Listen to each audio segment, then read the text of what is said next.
हाय, मेरा नाम हर्ष मलैया है एंड मैं रेडियंस जूनियर जो कि एक 9th-10th का कोचिंग वेंचर है उसका फैकल्टी प्लस आप बोल सकते हैं पूरा मैनेजमेंट मैं ही देखता हूँ। तो इस वीडियो के थ्रू मैं बस ये शेयर करना चाहता हूँ कि 9th-10th के स्टूडेंट्स के लिए हम क्या सोच के साथ आगे बढ़ रहे हैं एंड किस तरीके से हम कुछ एक्स फैक्टर ऐड करना चाह रहे हैं पूरे शहर के बच्चों के लिए। तो थोड़ा सा मैं आपको उसके पहले इंट्रोडक्शन दे देता हूँ। मेरा होम टाउन खुद जबलपुर है, प्लस मैं रेडियंस का ही एक्स स्टूडेंट भी हूँ और 2013 में मैंने along with class 12th JEE advance qualify किया था। उसके बाद मैंने बिट्स प्लानी से ग्रेजुएशन किया हुआ है। कॉलेज से ग्रेजुएशन करने के बाद भी मैंने कॉम्पिटिटिव एग्ज़ाम्स दिए हैं एंड कुछ एग्ज़ाम्स में मेरा इवन स्टेट रैंक 1 भी आया हुआ है। तो इससे आप ये जज कर सकते हो कि कॉम्पिटिटिव एग्ज़ाम्स का जो मतलब दायरा होता है या जो नेचर होता है काफ़ी अच्छे से वाकिफ़ हूँ। होता क्या है कि 9th-10th में बच्चों से एक्सपेक्ट किया जाता है एंड बच्चों का भी माइंडसेट ये होता है कि हमें एक स्कूल में अच्छी परफॉर्मेंस लेके आनी है।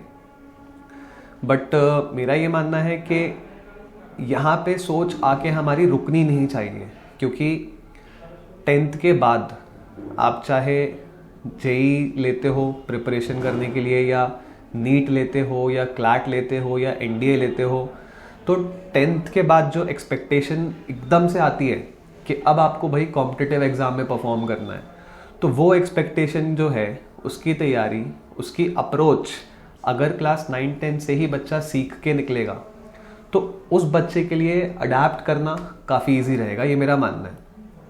जैसे कि मैं आपको छोटा सा एक एग्जाम्पल बताता हूँ कि सपोज़ एक मैथ्स का चैप्टर है।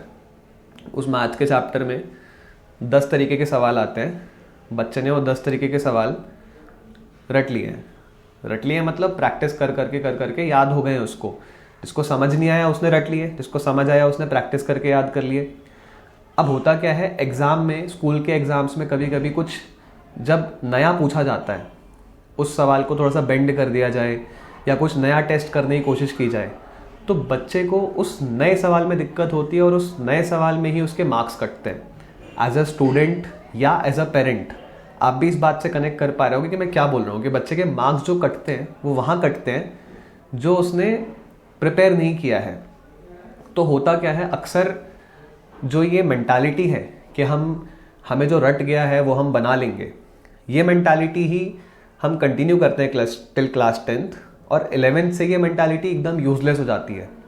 यूज़लेस इसलिए हो जाती है क्योंकि आपकी जो अप्रोच है वो थी रटने वाली या सवालों को प्रैक्टिस कर करके याद कर लेने वाली, और अब 11th-12th में जो अप्रोच मांगी जा रही है, जो अप्रोच आपसे एक्सपेक्ट की जाती है, वो अप्रोच होती है कि आप लॉजिकली प्रेजेंस ऑफ माइंड को बनाए रखते हुए सवालों को करना सीखें।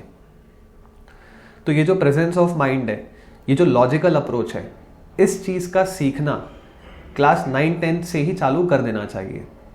फ़ायदा ये होता है कि बच्चों को एक सवाल 5 बार करने की ज़रूरत नहीं पड़ती है। कंटेंट वही है, चैप्टर वही है, क्वेश्चंस वही है, सिर्फ उसका अगर तरीका चेंज कर दिया जाए तो वो तरीके के बदलाव से बच्चा अप्रोच एक ऐसी सीख रहा है जो उसको आगे जाके भी हेल्प करेगी। देखिए, चाहे 12th के बाद हो, चाहे कॉलेज की तैयारी हो या चाहे लाइफ हो, हम सब जानते हैं कि प्रेजेंस ऑफ माइंड का होना बहुत ज़्यादा ज़रूरी है।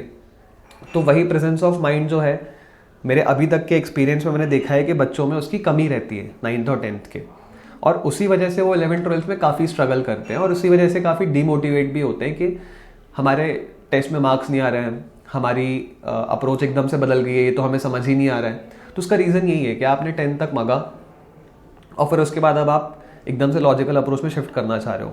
तो ये जो जंप है, ये जो जंप होता है, एकदम से जो जंप होता है अप्रोच का, तो उस जंप को हम रिड्यूस करने का ट्राई करते हैं। So this is what Radiance junior is all about. अब आपको लगेगा कि इसमें ऐसा नहीं है कि ये अप्रोच से स्कूल के मार्क्स कम हो जाएंगे, तो नहीं, बिल्कुल भी नहीं। हम लोग के जो लास्ट रेडियंस जूनियर 2020 से 9-10 पढ़ा रहा है, 21 के जो रिजल्ट्स थे उसमें आधा बैच जो था हमारा, उसके 90% के ऊपर ओवरऑल परसेंटेज थे और हाईएस्ट परसेंटेज 98.8 गए हुए। तो ये स्टैटिस्टिक इस बात को वेरीफाई करता है कि अगर आपकी अप्रोच लॉजिकल हो जाती है तो आप इवन स्कूल में भी अच्छा परफॉर्म करोगे। आपको स्कूल में भी तकलीफ नहीं जाएगी। आपको जहाँ तकलीफ जा रही थी, अभी तक आपको जहाँ तकलीफ जा रही थी, जो नए सवाल पूछ लिए जाते थे स्कूल में, या जो बोर्ड में थोड़ा सा सवाल को घुमा दिया जाता है, जहाँ आपको दिक्कत हो जाती है, अरे वही दिक्कत आपकी हट गई।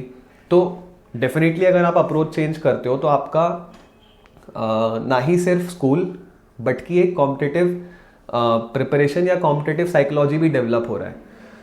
तो ये हमारा एक अप्रोच रहता है। दूसरा, हम जो जैसे मैंने मतलब मैं इवन जेई का मैथ्स पढ़ाने में इंटरेस्ट रखता हूँ एंड कुछ क्लासेस भी लेता हूँ।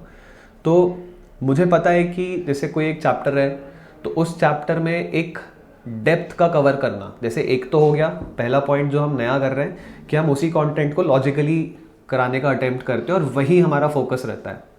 दूसरा होता है कि सेम चैप्टर पे आप थोड़ा और डीप जा सकते हो। तो डीप जाने से क्या होता है ना, बच्चे के इनसाइट्स खुलते हैं, बच्चे का दिमाग खुलता है, और वो ब्रेन ओपनिंग बहुत ज़रूरी है। क्योंकि एक अबव एवरेज स्टूडेंट के लिए, एक एवरेज स्टूडेंट के लिए भी क्लास 10th का सिलेबस बहुत ही छोटा है। मतलब 3 से 4 महीने में बच्चा मैथ्स और साइंस की एनसीईआरटी ख़त्म कर सकता है। वो तो एक्सटेंडेड किया हुआ है क्योंकि पूरे भारत में सारे बच्चों को देखते हुए सिलेबस बनाया जाता है सरकार के द्वारा। तो मेरे हिसाब से इतने कम टाइम में अगर सिलेबस हो सकता है, अगर 4 महीने में, मतलब ये as a student, as a parent आप भी समझ रहे होंगे कि 4 महीना इज़ इनफ बच्चे के लिए। अगर बच्चा ईमानदारी से पढ़ाई कर ले 4 महीने में मैथ साइंस खत्म हो जाएगा। तो अगर 12 महीने का सिलेबस 4 महीने में ख़त्म हो सकता है की बात कर रहा हूँ, तो क्या 8 महीने आपके पास एक्स्ट्रा जो है उसमें आपको एक डेप्थ कवर करना चाहिए नहीं चाहिए? ये सवाल आप खुद से पूछिए। तो वो जो डेप्थ होती है वो हम क्वेश्चंस से कवर कराते हैं। जैसे कि काफ़ी सारे चैप्टर्स होते हैं जहाँ पे हम ऐसी चीज़ें भी कराते हैं जहाँ पे लॉजिक की डिमांड बहुत हाई है, और ये आप हमारे करंट स्टूडेंट्स या प्रीवियस स्टूडेंट्स से भी वेरीफाई कर सकते हैं, टेस्टिफाई कर सकते हैं कि जो लेवल ऑफ क्वेश्चंस यहाँ पे क्लासेस में होता है, जो टेस्ट्स में पूछा जाता है, that is way above what is asked in school, and gradually मैं उसको धीरे धीरे और ऊपर ले जाना चाहता हूँ। तो आई होप जबलपुर सिटी इस इनिशिएटिव को सपोर्ट करेगा, एंड जो हमारा 9th-10th का सिलसिला है, इससे हमारा लार्जर एम ये है कि हम at the end of 4 years, मतलब क्लास 12th के बाद, कुछ बहुत ही शार्प रैंक प्रोड्यूस करना चाहते हैं जो कि पूरे शहर को एक प्राउड मोमेंट देगी। तो इसके साथ हम एफर्ट में डाल रहे हैं। अगर आपको इस वीडियो का कंटेंट कुछ भी यूज़फुल लगता है, आपको लगता है कोई और भी इसको यूज़फुल फाइंड कर सकता है, तो please do share it. Thank you very much.